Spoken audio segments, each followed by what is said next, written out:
नमस्कार, मी संध्या खैरनार। आज मी बनवणार आहे चव महाराष्ट्राचे मसाले वापरून व्हेज बिर्याणी। बिर्याणीसाठी लागणारे साहित्य: मटर, गाजर, बीन्स, दही, कांदे, बीट मी कलर साठी वापरणार आहे, बटाटा, थोडे काजू घेतले, तांदूळ, हा बिर्याणी मसाला त्यांचा आहे, आणि वाटण्यासाठी अद्रक, मिरची, लसूण, शहाजिरं, वेलची, कोथिंबीर आणि पुदिना, आणि कोरडे मसाले बिर्याणी मसाला, हा लाल तिखट, धना जिरा पावडर आणि मीठ। मी आता बिर्याणी करायला सुरुवात केली आहे। आधी मी सगळे बीन्स, गाजर, पोटॅटो हे सगळे शालो फ्राय करून घेतले, काजू आणि थोडे कांदे सुद्धा मी फ्राय करून घेतले, कांदा फ्राय करायला ठेवलाय। आता त्याच्यात अद्रक, लसूण, मिरची आणि ते पेस्ट टाकणार आहे। इकडे भात पण तयार केलाय, एक थोडा बीटचा कलरचा भात आणि एक आपला प्लेन राईस, असा म्हणजे बीटचा कलर छान दिसतो। असे दुसरे कलर वापरण्यापेक्षा बीटचा कलर मला नेहमीच आवडतो, म्हणून मी ते वापरते। मुळातच आपले महाराष्ट्रीयन पदार्थ खूपच चविष्ट असतात आणि तेच आपण चव महाराष्ट्राची मसाले वापरून बनवले तर अधिकच चविष्ट होणार असं मला आता वाटतंय। आता मी हे सगळं मिक्स करते।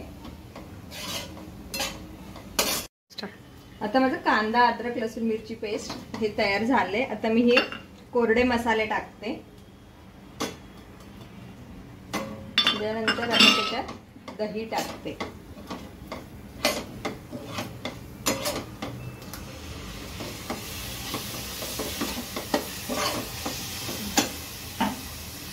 त्याच्यात दही टाक। अटक मटक चवळी चटक, मला लागली चव महाराष्ट्रीयन मसाल्यांची चटक। आता मी हे चांगलं तेल सुटेपर्यंत परतून घेते, नंतर त्याच्यात भाज्या ऍड करेल। आता हे तेल सुटले चांगलं, कांदा आणि दही, मी आता त्याच्यात ह्या भाज्या टाकते, जरा परतून घेते व्यवस्थित, आणि मग तांदूळ मिक्स करेल।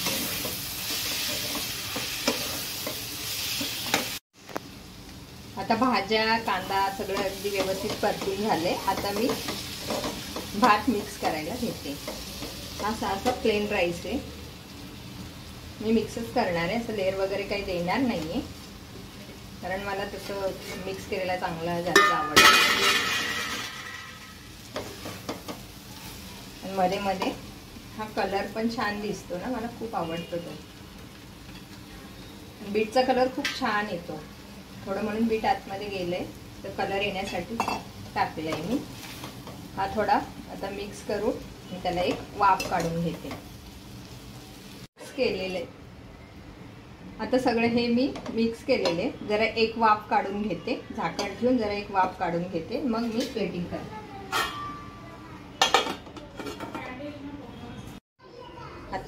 आता आपली बिर्याणी तयार झाली आहे, तिचा वास तर खूपच छान येतोय, मला तर त्या वासानेच भूक लागली आहे। तुम्ही आता बघू शकता, तर मी आता चव घेऊन बघणार आहे, तुम्ही नुसतं बघून चव घ्या।